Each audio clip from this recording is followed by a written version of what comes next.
अस्सलाम वालेकुम फ्रेंड्स। उम्मीद करता हूँ कि आप सब लोग खैरियत से होंगे। अगेन आप लोगों को मैं अपने इस यूट्यूब चैनल पे वेलकम करता हूँ। तो बेसिकली हम फोर्थ चैप्टर की एक्सरसाइज कर रहे थे।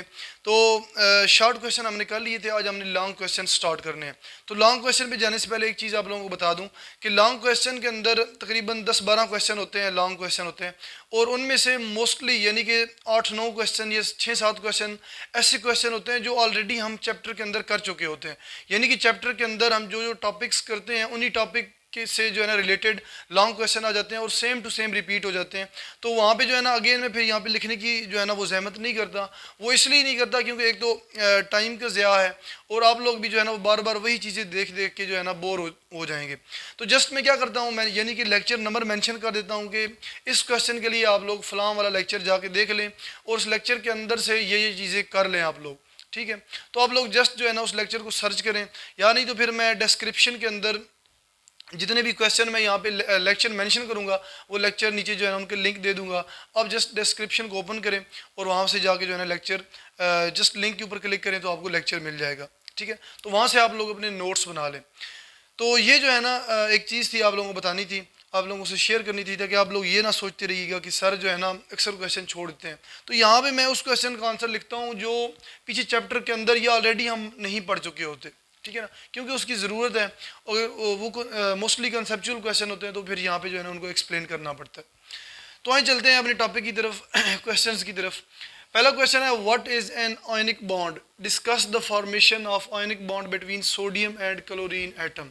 अब ये हम ऑलरेडी कर चुके हैं आयनिक बॉन्ड, पूरा एक लेक्चर है आयनिक बॉन्ड के ऊपर, लेक्चर नंबर 75। तो 75 लेक्चर आप जाके देख लें, डिस्क्रिप्शन में भी दे दूंगा मैं, और वहाँ से जाके जो है ना लिंक ओपन कर लें तो आपको मिल जाएगा। तो आयनिक बॉन्ड क्या है कि आयनिक बॉन्ड की सबसे पहले आप लोगों ने डेफिनेशन लिखनी है। वहाँ पे सेम टू सेम जो चीज़ें मैंने लिखी हुई हैं, मैं ऑलरेडी यानी कि टॉपिक को इस तरह मैनेज करके चलता हूँ ताकि लॉन्ग क्वेश्चन आता भी है ना तो सेम टू सेम आप लोगों को वही चीज़ें करनी पड़े, यानी कि क्वेश्चन को आगे पीछे शफल ना करना पड़े। तो यानी कि आंसर को शफल ना करना पड़े। तो उसके अंदर आपने जस्ट सबसे पहले डेफिनेशन लिखनी है। डेफिनेशन के बाद वो जो पूरा आयनिक बॉन्ड एक्सप्लेन किया गया है ना वो जस्ट यानी कि सोडियम क्लोराइड की एग्जांपल लेके एक्सप्लेन किया गया है। तो यहाँ पे भी उन्होंने सोडियम और क्लोरीन की एग्जांपल जो है ना, सोडियम और क्लोरीन एटम का कह रहे हैं, तो ऑब्वियसली वही सोडियम क्लोराइड की एग्जांपल है। तो आप जो है ना यानी कि उस लेक्चर के अंदर वो पूरी एग्जांपल एक्सप्लेन है, तो आप लोगों ने वो पूरा लेक्चर कर लेना है। आगे क्वेश्चन नंबर 2 है how can you justify that bond strength in a polar covalent compound is comparable to that of ionic compound. हम जानते हैं कि आयनिक कंपाउंड के अंदर जो बॉन्ड स्ट्रेंथ होती है बहुत यानी कि स्ट्रांग होती है। उसका रीजन क्या है कि उनके बीच में उनके अंदर जो है ना इलेक्ट्रोस्टैटिक फोर्सेस ऑफ अट्रैक्शन होती हैं, तो इस वजह से आयनिक बॉन्ड जो है ना वो बड़ा स्ट्रांग होता है। तो कहते हैं कि क्वेश्चन क्या है, क्वेश्चन कहते हैं कि जस्टिफाई करें कि जो बॉन्ड स्ट्रेंथ है पोलर कोवेलेंट कंपाउंड में, पोलर कोवेलेंट कंपाउंड के अंदर जो बॉन्ड स्ट्रेंथ है वो कंपेरेबल है, यानी कि उसका आप कंपैरिजन कर सकते हैं आयनिक बॉन्ड की स्ट्रेंथ से। यानी कि आयनिक बॉन्ड और जो पोलर कोवेलेंट बॉन्ड है इनकी जो स्ट्रेंथ है वो यानी कि कंपेरेबली स्ट्रॉन्ग है। तो आप जस्टिफाई करें कि पोलर कोवेलेंट कंपाउंड में कैसे जो है ना वो स्ट्रॉन्ग है as compare to ionic compound. Hope so question की समझ आ गई होनी है। तो there are 3 major factors that make a chemical bond stronger. एक केमिकल बॉन्ड को स्ट्रॉन्ग बनाने के लिए 3 मेजर फैक्टर्स चाहिए होते हैं। कौन कौन से?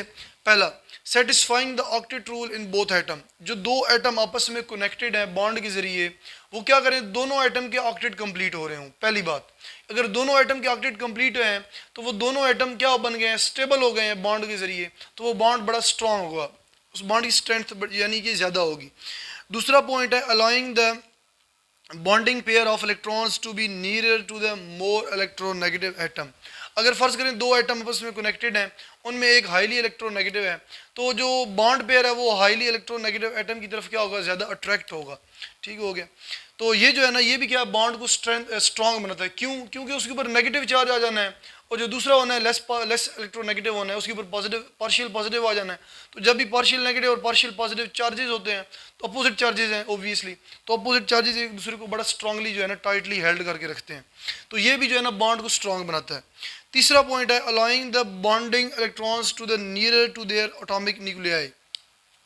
ये जो बॉन्डिंग इलेक्ट्रॉन्स होते हैं, ये दोनों एटम के जितने ज़्यादा यानी कि एटम के न्यूक्लियस के करीब होंगे, न्यूक्लियाई के करीब होंगे, वो बॉन्ड इतना ज़्यादा क्या होगा, स्ट्रांग होगा। ये 3 फैक्टर थे और इन 3 फैक्टर्स की बेस पे आप कह सकते हैं कि एक बॉन्ड, दो एटम के बीच में जो बॉन्ड होता है वो क्या होता है, स्ट्रांग होता है।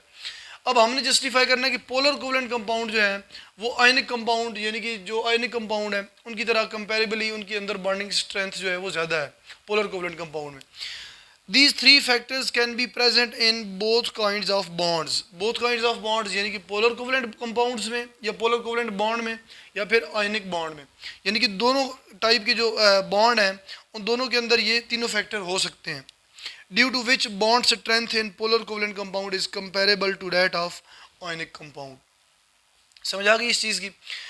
दूसरी एक और बात यहाँ पे ये भी है, आप कह सकते हैं कि आयनिक कंपाउंड के अंदर आप देखें तो फुल पॉजिटिव और फुल नेगेटिव चार्जेस हैं, जबकि पोलर कोवलेंट कंपाउंड में आप देखें तो पार्शियल पॉजिटिव और पार्शियल नेगेटिव चार्जेस हैं।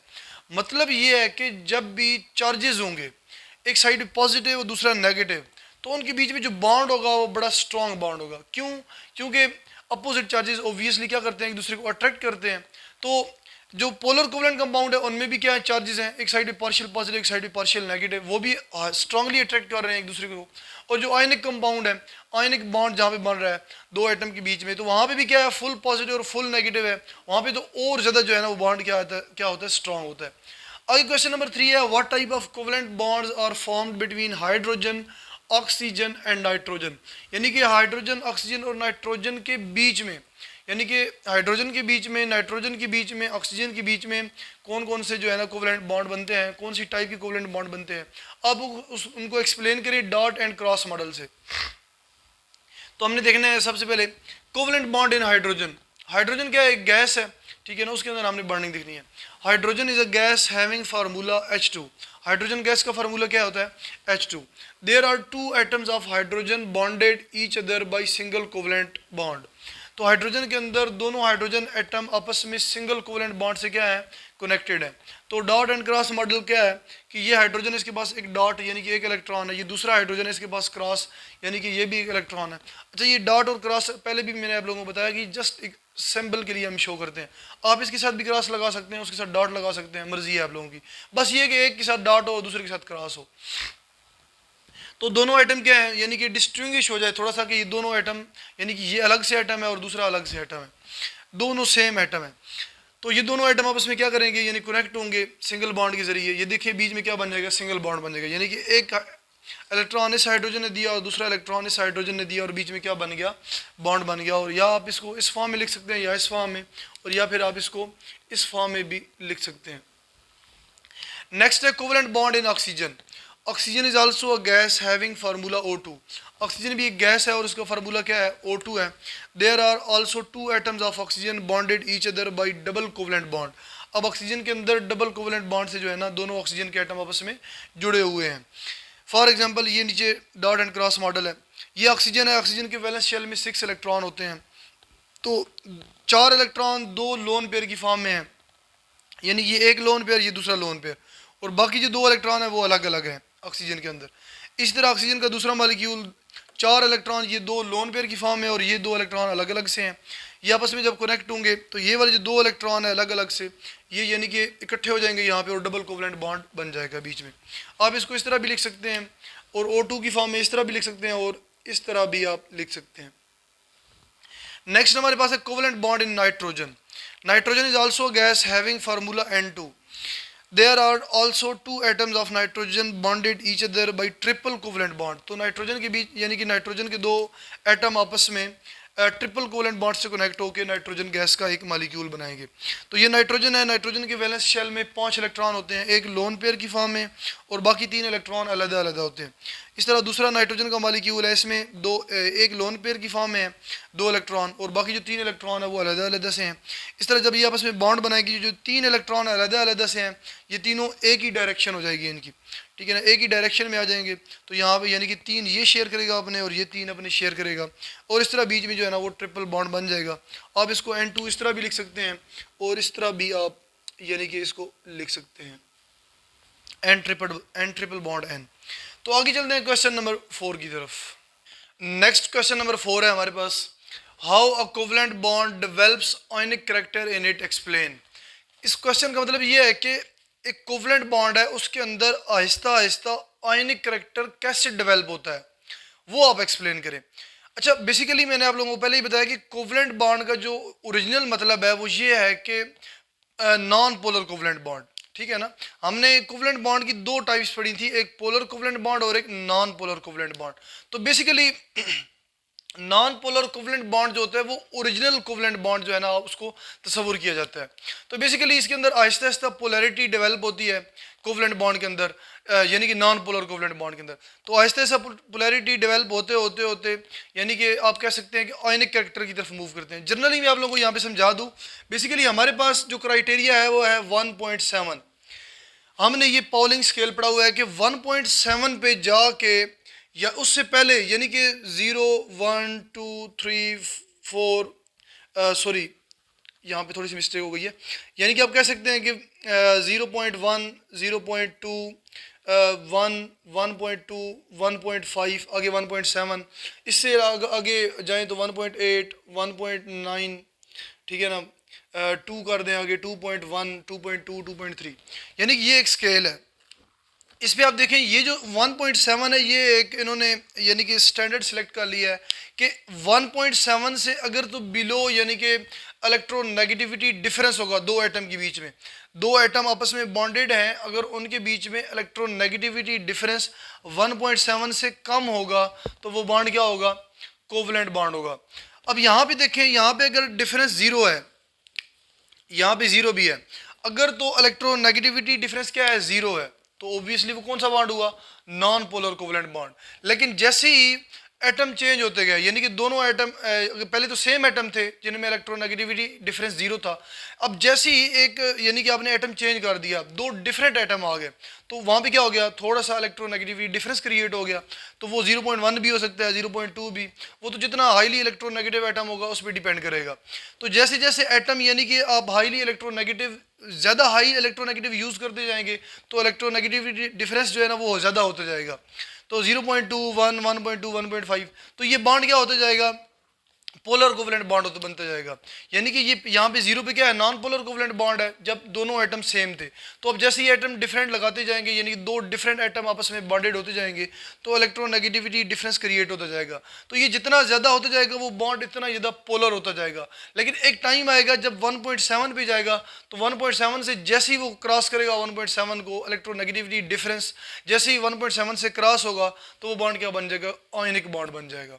तो आपको समझ आ गई, यानी कि कोवलेंट बॉन्ड और आयनिक बॉन्ड के बीच में, यानी कि ये आप कह सकते हैं एक स्केल है डिसीजन का, आगे डिसीजन हम कर सकते हैं कि 1.7 से पहले पहले जितने भी जो है ना इलेक्ट्रोनेगेटिविटी डिफरेंस है उसके अंदर पोलर कोवलेंट बॉन्ड भी हो सकता है, नॉन पोलर कोवलेंट बॉन्ड भी हो सकता है। लेकिन जैसे ही 1.7 से ऊपर जाएंगे तो क्या होगा, वो कंप्लीट आयनिक बॉन्ड बन जाएगा। तो अब वो कहते हैं कि एक कोवलेंट बॉन्ड के अंदर आयनिक करैक्टर कैसे डेवलप होता है। तो कोवलेंट बॉन्ड मीन्स के नॉन पोलर कोवलेंट बॉन्ड, तो नॉन पोलर कोवलेंट बॉन्ड के अंदर यानी कि ये आयनिक करैक्टर आहिस्ता आहिस्ता डेवलप होता जा रहा है, यानी आप आयनिक करैक्टर की तरफ मूव कर रहे हैं ना, जीरो से आप आगे जा रहे हैं तो आयनिक करैक्टर की तरफ मूव कर रहे हैं, तो आयनिक करैक्टर आहिस्ता आहिस्ता क्या होता जा रहा है, डेवलप होता जा रहा है। तो ये कैसे होता है, इसको आप एक्सप्लेन करें। तो अब चलते हैं, उम्मीद करता हूँ कि इस चीज़ की समझ आ गई होगी। A pure covalent bond is formed by the equal sharing of electrons between the two same bodied atom, यानी कि एक प्योर कोवलेंट बॉन्ड जो होता है एक, उसके अंदर दोनों एटम क्या होते हैं, सेम एटम होते हैं और उनके बीच में इक्वल शेयरिंग होती है, वो नॉन पोलर कोवलेंट बॉन्ड होता है और उसमें इलेक्ट्रोनेगेटिविटी डिफरेंस क्या होता है, जीरो होता है। अब आगे चलते हैं। But when one of the atom is high electronegative as compared to the other bonded atom, then unequal sharing of electron is occur, due to which the highly electronegative atom attracts the bond pair and gets partial negative charge, while other atom automatically gets partial positive charge। लेकिन क्या होगा कि जब भी दोनों atom यानी पहले same थे, उनमें आप एक एटम हाई इलेक्ट्रोनेगेटिव एटम लगा दें, यानी कि जैसे ही आप electronegative atom highly electronegative atom लगाएंगे तो उनके बीच में क्या आ जाएगा, उनके बीच में अनइक्वल शेयरिंग होगी। जब अनइक्वल शेयरिंग होगी तो वहाँ पे इलेक्ट्रोनेगेटिविटी डिफरेंस क्रिएट होता जाएगा। जैसे ही इलेक्ट्रोनेगेटिविटी डिफरेंस क्रिएट होगा तो जो हाईली इलेक्ट्रोनेगेटिव एटम होगा उसके ऊपर पार्शियल नेगेटिव चार्ज आ जाएगा, तो दूसरे के ऊपर क्या होगा, ऑटोमेटिकली पार्शियल पॉजिटिव चार्ज आ जाएगा। तो इस तरह चार्जेस क्रिएट हो जाएंगे, तो यानी कि बॉन्ड क्या होता जाएगा, पोलर होता जाएगा, तो बॉन्ड पोलैरिटी की तरफ मूव करेगा। In this way a non polar covalent bond moves towards polarity, a non-polar covalent bond moves toward polarity. आगे कहाँ पे, अच्छा, and slightly the ionic character develops by increasing the electronegativity difference between two bonded atom. जैसे ही electronegativity difference increase होता जाएगा तो वो उसके अंदर आयनिक कैरेक्टर ज़्यादा होता जाएगा। आगे चलते हैं क्वेश्चन नंबर 5 पे। Explain the types of covalent bonds with at least one example of each type. ये तो सिंपल क्वेश्चन है, यानी कि कोवेलेंट बॉन्ड क्या है और कोवेलेंट बॉन्ड की कितनी टाइप्स हैं, single covalent bond, double covalent bond, triple covalent bond. आपने क्या करना है, आपने लेक्चर 77 पे जाना है, नीचे मैं लिंक दे दूंगा डिस्क्रिप्शन में, तो उसको ओपन करना है। वहाँ पे जस्ट आप लोगों ने सबसे पहले डेफिनेशन लिखनी है कि कोवेलेंट बॉन्ड क्या है, उसके बाद टाइप्स ऑफ कोवेलेंट बॉन्ड की हेडिंग, जिसके अंदर सिंगल कोवेलेंट बॉन्ड उसकी डेफिनेशन एक एग्जांपल, फिर डबल कोवेलेंट बॉन्ड उसकी डेफिनेशन एग्जांपल, फिर ट्रिपल कोवेलेंट बॉन्ड उसकी डेफिनेशन और एग्जांपल, एक एग्जांपल देनी है, ठीक है। तो ये सारी चीज़ें यानी कि विद आप कह सकते हैं हेडिंग, सब हेडिंग, सब के साथ जो है ना ये लेक्चर के अंदर मेंशन है। आप लोग जस्ट इस लेक्चर के अंदर जाके उसको देख लें। आगे क्वेश्चन नंबर 6 है, how a coordinate covalent bond is formed, explain with example.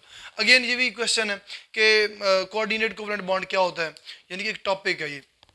तो जस्ट आप लेक्चर 78 पे जाएंगे, वहाँ पे देखें कोऑर्डिनेट कोवेलेंट बॉन्ड कैसे बनता है। सबसे पहले कोऑर्डिनेट कोवेलेंट बॉन्ड की डेफिनेशन होगी, वो आप लिखेंगे।